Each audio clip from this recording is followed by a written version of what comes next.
The Turkish military and Free Syrian Army enter Afrin town centre after a 2-month battle against the YPG terror group. As of 8:30 this morning, the FSA, with support of the Turkish army, has complete control of Afrin centre. Hello and welcome to TRT World from Istanbul. I'm Jamie Owen. You're watching our special coverage of Turkey's Operation Olive Branch.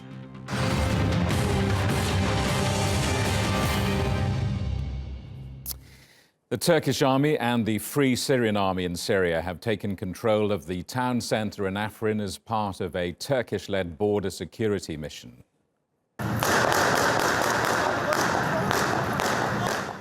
Free Syrian Army fighters entered the town on Monday morning. It's part of Operation Olive Branch, which Turkey launched in January to secure its border of what Turkey describes as terrorists. The Turkish military and its Syrian allies had already driven the YPG out of much of the countryside, and they've created a safe zone along the border as far as the Euphrates River. Well, Turkey's president congratulated Free Syrian Army forces and those who've worked with the Turkish army to capture the center of Afrin. Afrin şehir merkezi Türk Silahlı Kuvvetlerimizin desteğindeki. As of 8:30 this morning, the FSA, with support from the Turkish army, has complete control of Afrin centre. Most terrorists have fled, and our special troops and the FSA are clearing the remains and traps left behind. There are no more terrorists in Afrin, but rather a rising sentiment of peace and trust. Turkish and FSA flags are now flying high. Once again, we have shown that we stand on the side of the oppressed. Previously in Gerapolis, Elbab and Azaz, whatever we did there, now we are going to do the same in Afrin and the settlements and in its vicinity. 140,000 people returned to their homes in Gerapolis, and now our brothers and sisters from Afrin will return to their homeland as we erase the marks of the terrorists. We will take all the necessary steps to make the area livable. And the citizens in the area who are currently residing in our country and in other places, we will take all the necessary steps to make sure they return to their homelands. We are celebrating this common victory of Turkey and its citizens, and Syria and its citizens. This was the best response given to those who were trying to poison the relationship between the two. That relationship has existed for many years. We praise our Lord for this day. Well, let me take you to the Afrin region. Our correspondent, Asad Berg, is there, and Caitlin McGee is in Kilis on the Turkey-Syria border. Asad, let me start with you first of all and tell us the latest position in Afrin.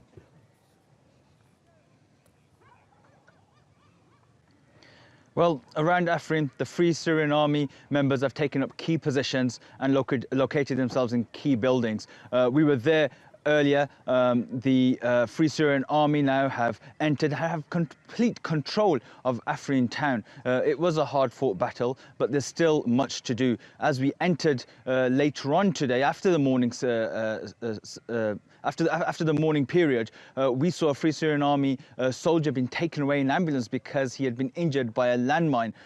But this is what we found when we entered in the morning with the Free Syrian Army. The Turkish military and the Free Syrian Army have entered Afrin town centre. This signifies a huge defeat for the YPG. Before Afrin town centre was taken, the military said 70% of Afrin was now YPG free. Now they've been pushed out. They've been pushed out of Afrin town centre in a massive victory. 58 days.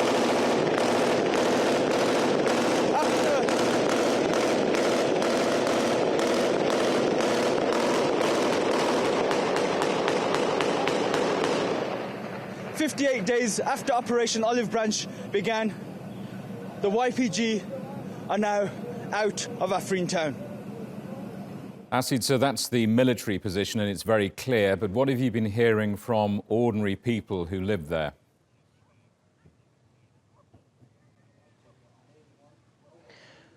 Well, we spoke to many civilians that were leaving Afrin and outside of Afrin and also inside Afrin.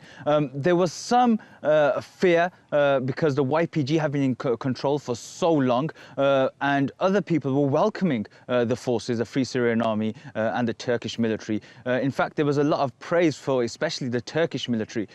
However, there were some elements of the Free Syrian Army that entered later that were just taking stuff. I would describe it as looting, but the majority of the Free Syrian Army were welcomed. People seem to be happy that the YPG is no longer there, and as we have seen in other areas of Afrin, people want to come back, but when they feel it's safe to do so. Let me come to Caitlin now. Kilis has been affected by the spillover from the Syrian war. What difference, if any, will securing Afrin make?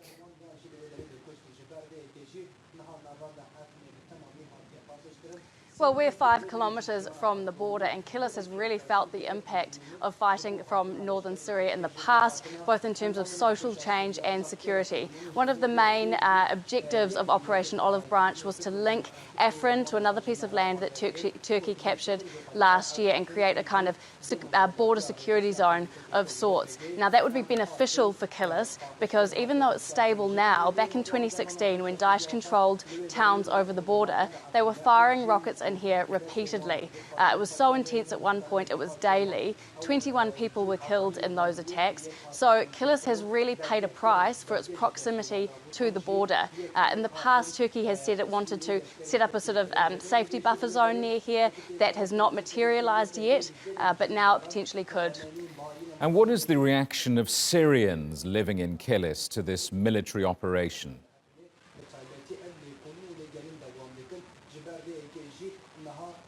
Well, earlier this week I spoke to the mayor of Kilis and he said 7 years ago the population here was about 98,000. Since then, 130,000 Syrians have crossed over and set up their lives here. Now, that's a pretty fundamental demographic change. That's effectively turned this town into a city with more refugees than locals. We spoke to some of the Syrians living here, just a few, and they all told us that they welcomed the news that Turkey had taken control of Afrin and hoped that it would lead to some sort of peace and security in Syria in the future.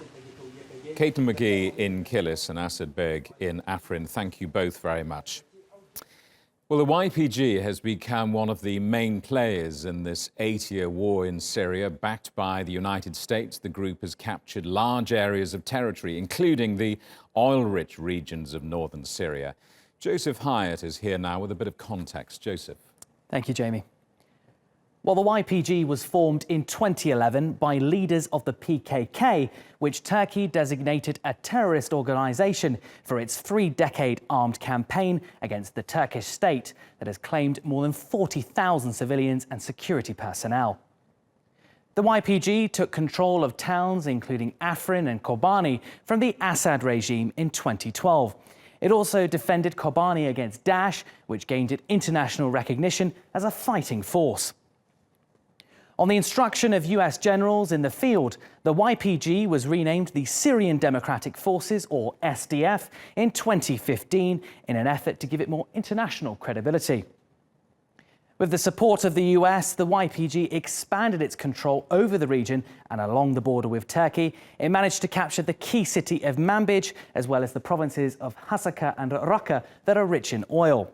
Now, in November 2017, US President Donald Trump said that the Pentagon would stop arming the group, but Turkey says it still has not happened. Jamie. Joseph, thank you very much. Well, let's talk now to Andrew Hopkins, who's been following developments. We'll talk to him a little bit later. First, the fall of Afrin is a major milestone for Turkey as it pursues Operation Olive Branch. But as Turkey political correspondent Andrew Hopkins first explains, it doesn't mean the operation is over. It was on the 20th of January that the Turkish military went into Afrin for an operation that had been expected for several months. We will destroy the terror corridor gradually, starting from the west. The Afrin operation has in effect started in the field. Turkey has several objectives: to clear the YPG from the Afrin region and to stop it creating what the Turkish president called a corridor of terror to the Mediterranean. to link Afrin to land taken during Euphrates Shield by the Free Syrian Army and Turkey last year, to strengthen the opposition, and possibly move on to other areas controlled by the YPG, including Manbij. Whether that happens remains to be seen. Former US Secretary of State Rex Tillerson was in Ankara last month to see whether he would get America's YPG allies to withdraw from Manbij. He's now been sacked, but Turkey is still hopeful. Türkiye-Amerika ilişkileri kişilere bağlı bir şey değildir. Turkey-US relations do not depend on individuals. It's not a secret we have experienced some problems with the USA, which we've been regarding as an ally and strategic partner recently. The PKK and other PKK-affiliated groups like the PYD and YPG, under the protection of the USA, have been hurting innocent people, and this hurts us.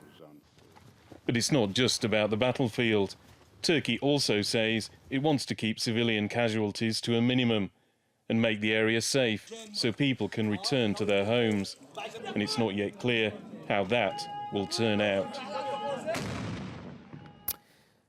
Well, let's go to Andrew Hopkins now, who's been following developments in Ankara.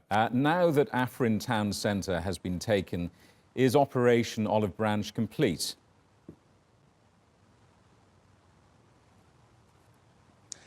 No, Jamie, it's not. We've heard from the Turkish President and the Deputy Prime Minister today, Bekir Bozdağ, basically saying there's still work to do. There are still some outlying areas that have to be cleared of the YPG, and there are still plenty of checks to be made for any bombs or potential booby traps that have been left behind. Now, if we go back to Operation Euphrates Shield, which was in 2016, 2017, you've probably got there something like a template which the Turkish government is hoping to sort of now carry through in Afrin. Back then, in 2016, that was the first time the Turkish military went into northern Syria with the Free Syrian Army around an area around Jarablus, very close to Afrin. And after all the fighting was finished, all the YPG positions had been cleared and a few Daesh supply routes had been cut off. They actually got to work to restore some of the infrastructure, build some schools and some hospitals, and the Turkish government says about 140,000 people have been able to return to their homes because of that operation. And I think the Turkish government is, because there's maybe the eyes of the world looking on them in this operation, they want to show it's being carried out in an appropriate manner with as few civilian casualties as possible as they try to rid the area of what they see as a terrorist organisation. And what are Turkey's plans now? What next? And how could it affect relations with the other major foreign players in Syria?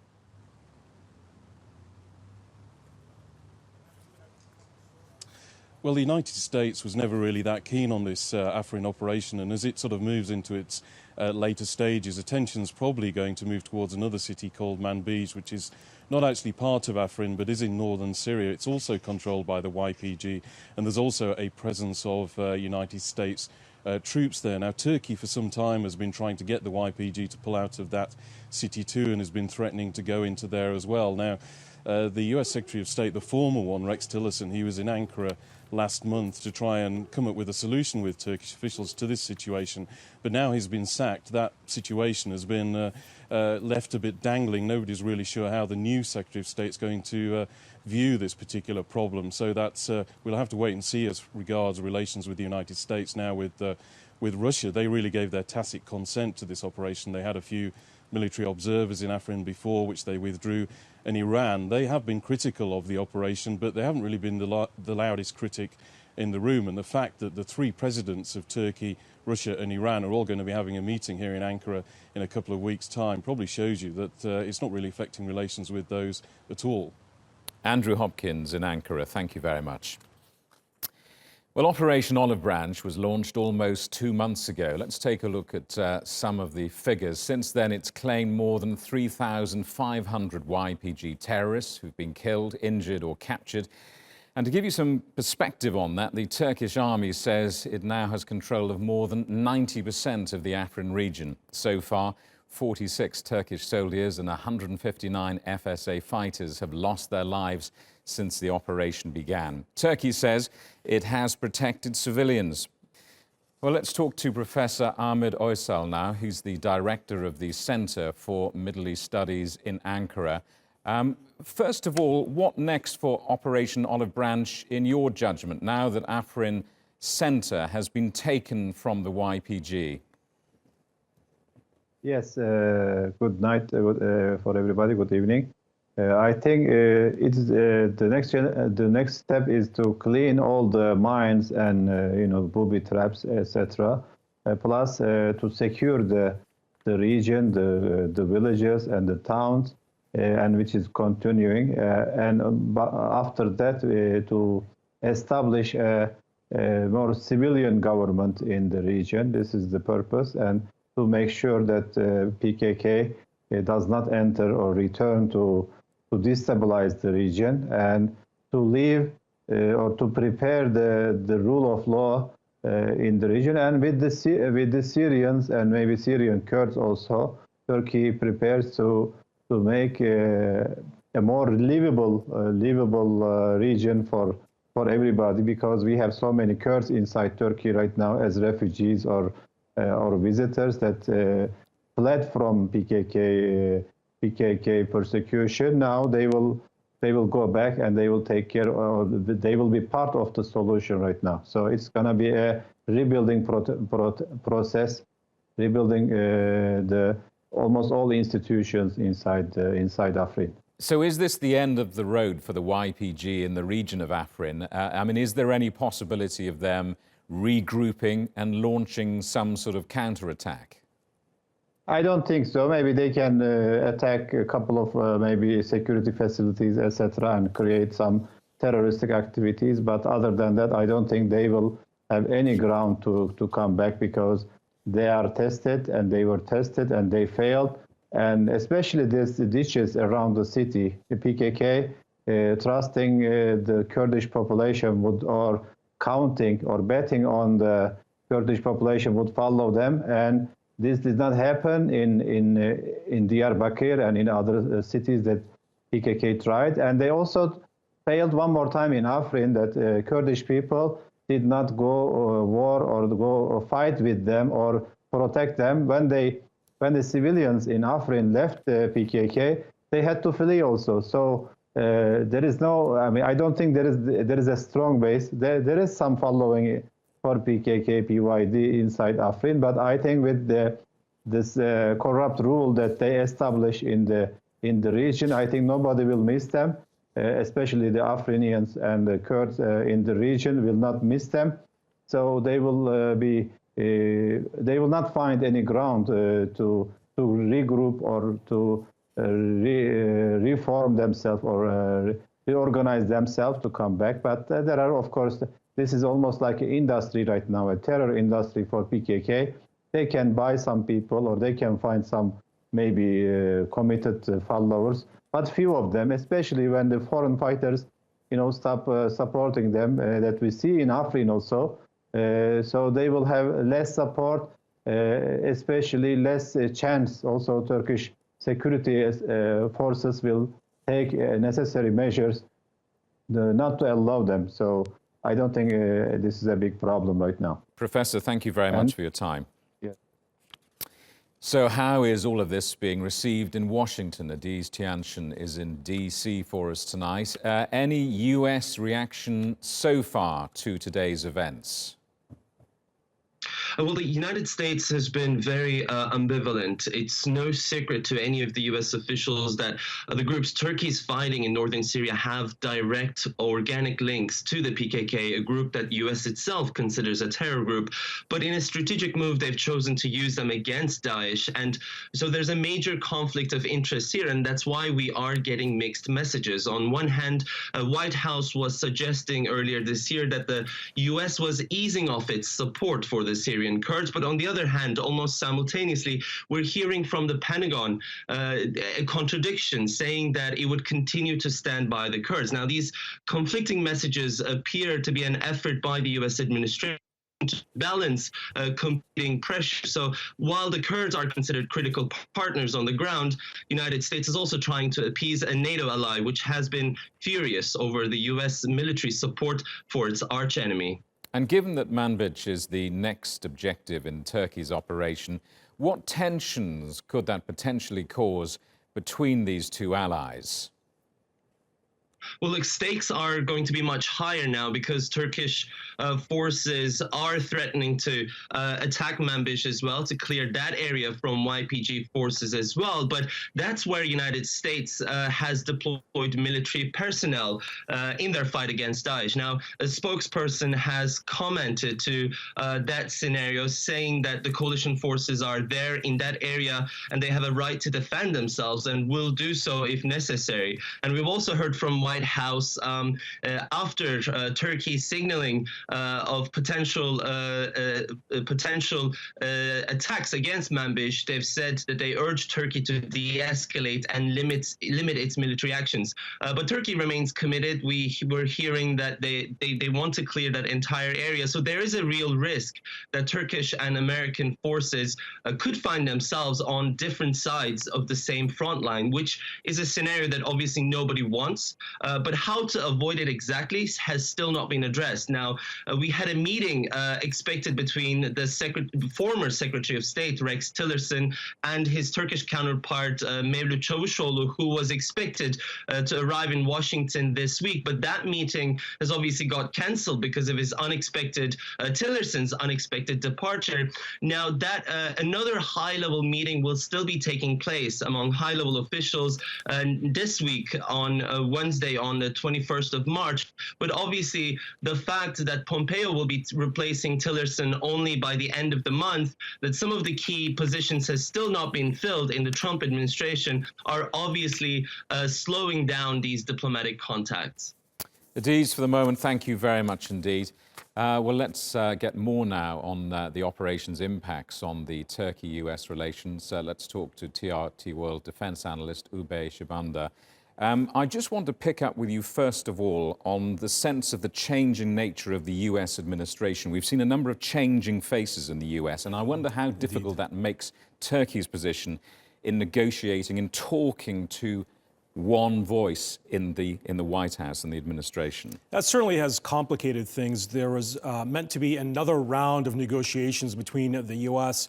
and Turkey on the issue of Syria and the future of Manbij, and how the U.S. could work with Turkey to provide joint security supervision of that strategic city in northern Aleppo province. Of course, the city of Manbij was once held by Daesh. Now the YPG occupies it. There's a notable U.S. presence in that city.